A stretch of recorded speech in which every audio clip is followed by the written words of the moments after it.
Europa em alerta. Tudo sobre as tensões Polônia e Bielorrússia. Sua participação é muito importante ao canal. Inscreva-se e ative o sino de notificação para receber nossos vídeos diários. Acompanhe nossas redes sociais. Entre em nosso Instagram, @AraMilitarOff, e entre no grupo Aramilitar no Telegram. A crise na fronteira entre a Bielorrússia e a Polônia fez com que milhares de imigrantes do Oriente Médio ficassem presos no meio de um terrível jogo de gato e rato, indesejados por qualquer um dos países e frequentemente incapazes de buscar ajuda, apesar das temperaturas quase congelantes. As autoridades polonesas disseram que há cerca de 4.000 migrantes esperando na fronteira do país com a Bielorrússia, e acredita-se que outros 15.000 estejam em Minsk, esperando para serem transportados para a fronteira. Em contraponto, o governo polonês assumiu uma postura dura com os migrantes, aprovando uma lei de recuo para permitir que a polícia, soldados e guardas de fronteira forcem os ingressantes ilegais de volta à origem.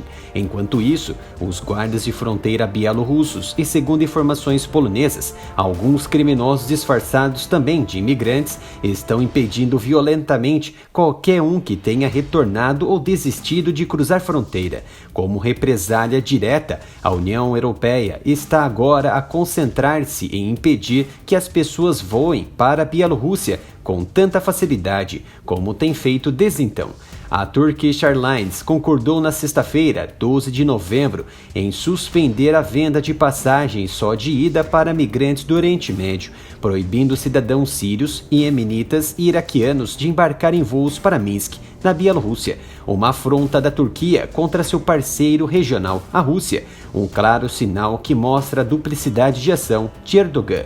Após negociações com Bruxelas, o Iraque estendeu a proibição de voos de seus aeroportos, estabelecida em setembro. De acordo com a Comissão Europeia responsável pela migração, deve ser construída uma coalizão nacional contra o uso de pessoas como peões políticos por Alexander Lukashenko, em resposta às sanções europeias, especialmente da Polônia. Nos próximos dias, acredita-se que a União Europeia irá anunciar novas sanções diretas à Bielorrússia, mas tem um obstáculo a ser enfrentado, que pode custar a segurança e a vida de milhões de europeus: o fornecimento de gás natural de Lukashenko, que já alertou o corte caso houver outra sanção. A vice-presidente americana, Kamala Harris, disse que os Estados Unidos estão muito preocupados com a crise e os olhos do mundo e seus líderes estão observando o que está acontecendo na região, e Lukashenko está envolvido em atividades muito problemáticas ao enviar pessoas para a União Europeia ilegalmente. O chefe do Estado-Maior de Defesa da Grã-Bretanha, o general Nick Carter, disse que agora existe um risco ainda maior de uma guerra acidental com a Rússia do que em qualquer estágio da Guerra Fria. Muitos dos mecanismos diplomáticos tradicionais que existiam décadas atrás com a Rússia não existem mais, o que significa que a ameaça de escalada, levando a erros de cálculo, é um verdadeiro desafio. No meio da semana, 2 navios de guerra dos Estados Unidos, o USS Porter, um contratorpedeiro armado com mísseis Tomahawk, e o navio de comando, o USS Mount Whitney, chegaram ao porto de Batumi, na Geórgia, no Mar Negro. Na sexta-feira, os militares russos disseram que estavam rastreando esses navios no Mar Negro e acusaram Washington de estudar a região como um potencial teatro de guerra. Em decorrência da crise migratória sobre sua fronteira, a Polônia então transferiu 15.000 soldados para sua fronteira para ajudar a administrar a crise que se desenrola, enquanto a Ucrânia enviou 8.500 soldados para a região de fronteira oriental, onde travou uma guerra de anos atrás contra rebeldes separatistas apoiados pela Rússia.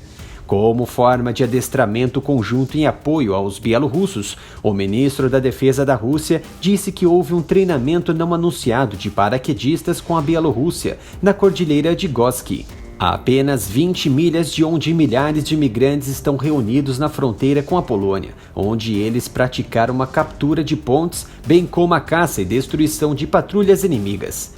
A Bielorrússia disse que o exercício foi em resposta ao aumento da atividade militar na fronteira polonesa, onde 15.000 soldados foram posicionados para conter os migrantes, enquanto a Rússia disse que era para testar a prontidão de combate de suas tropas.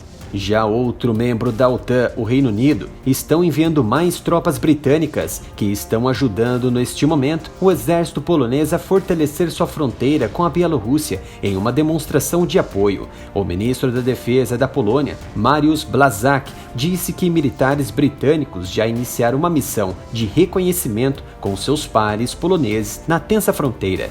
Tudo acontece muito rápido. Em resposta, uma concentração importante de tropas russas foram postas perto da fronteira com a Ucrânia, e não se trata de exercícios rotineiros. Indica que Moscou pode estar se preparando para uma operação nos próximos meses.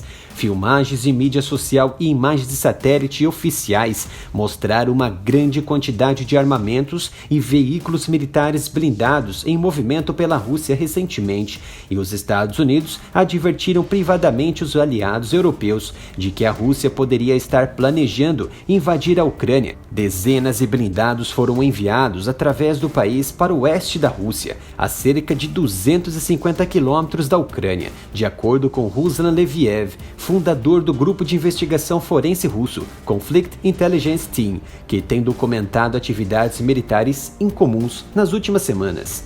O Serviço de Ação Externa, Braços de Relações Exteriores na União Europeia, acredita que o crescimento da Rússia nos extremos fronteiriços é uma violação das regras internacionais relativas a exercícios militares, porque os parceiros internacionais não foram informados pelo Kremlin.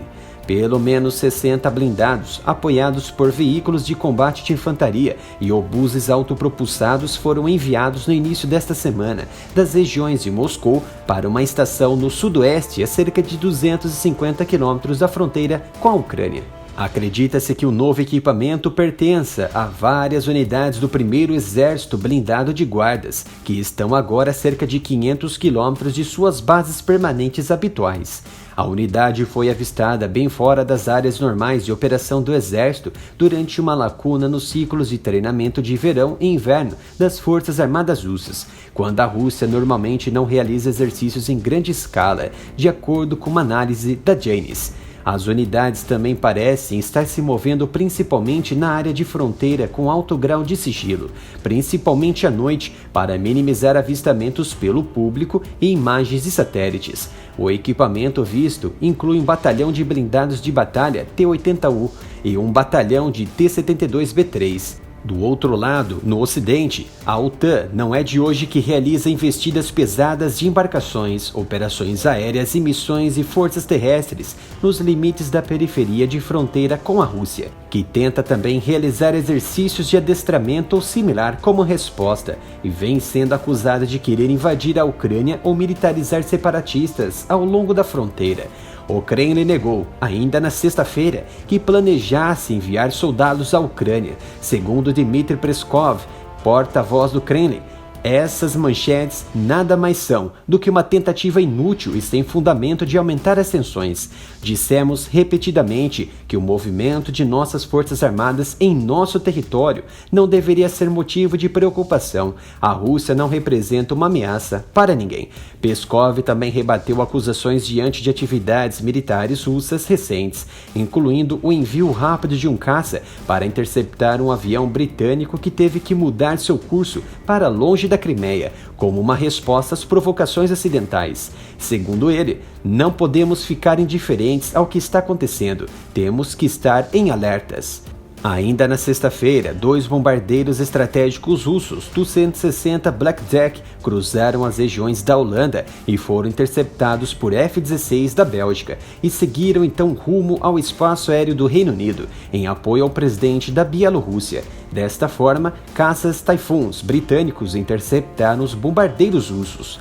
Sabe-se que o interesse de Putin sobre o leste europeu, especificamente na Ucrânia, é grande, pelo fato de restaurar a história passada de domínio territorial e também pelo controle marítimo sobre o Mar Negro e dos recursos energéticos vultosos sobre a região e que também passam pela nação antes de chegar à Europa.